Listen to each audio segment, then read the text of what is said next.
बांदा जनपद से बबेरू कस्बे के दूल थोक मोहल्ले के रहने वाले तेज प्रकाश सोनी उर्फ पप्पू की पिछले 24 अप्रैल की रात्रि करीब 8 बजे मोहल्ले के ही रहने वाले असलम नाम के एक व्यक्ति ने गोली मारकर हत्या कर दिया था, जिसमें आज मंगलवार की शाम करीब 5:30 बजे जनता दल यूनाइटेड (जेडीयू) के प्रदेश उपाध्यक्ष शालिनी सिंह पटेल पीड़ित परिवार से मिलने पहुंची। इस दौरान परिवारजनों से मिलकर ढाढ़स बंधाया और पीड़ित परिवार को हर संभव मदद दिलाए जाने का भरोसा दिया और कहा कि मृतक के परिवार के हम साथ हैं। मृतक के माता पिता वृद्ध हैं, मृतक के छोटे छोटे बच्चे हैं।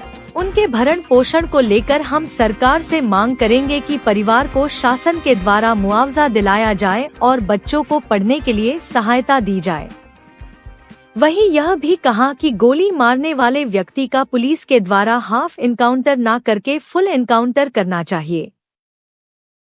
मृतक परिवार से मिलने आए थे, क्या आश्वासन दिया है और क्या है देखा है आपने? तो मैं अपनी पार्टी की तरफ से और अपने परिवार की तरफ से मृतक जो सोनी जी थे, तेज प्रकाश जी थे, उनके श्रद्धांजलि उनको अर्पित करती हूँ।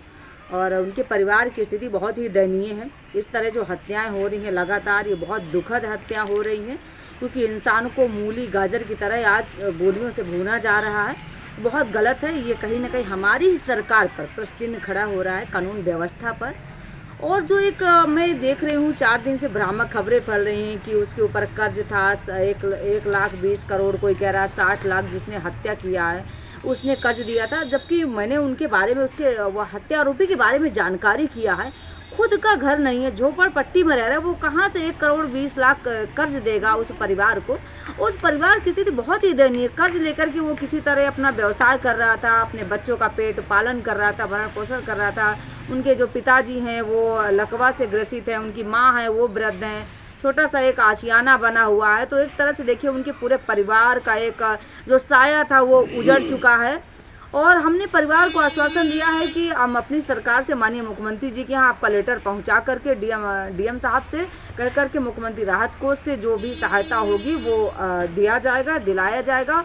और बच्चों को जो बाल योजना के तहत है वो 5,000 रुपये बच्चों को पढ़ने को मिलता है मंथली, वो दिलाएंगे।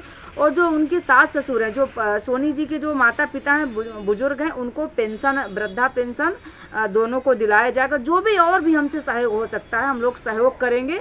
और अपनी सरकार से पुनः मांग करते हैं कि ऐसे जो हत्या आरोपी हैं उसका हाफ इनकाउंटर नहीं, ऐसे लोगों को फुल इनकाउंटर करिए।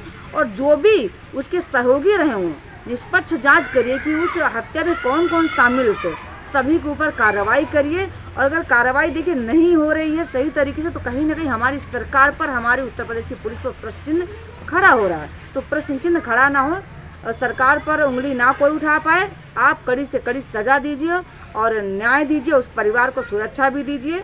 और जो भी हो सकता है, मैं फिर कह रही हूँ, मैं उस परिवार के साथ हूँ। और उस परिवार का दुख है तो हमारा दुख है, क्योंकि उनका, मान लीजिए कि उनके बेटे की हत्या हुई है तो हमारा भी एक तरह से भाई है जिसके घर पे हत्या होती है। जब घर का चिराग बुझता तो बहुत दुख होता है, क्योंकि हम लोग पीड़ित हैं, हम लोगों के घर में ऐसा हुआ।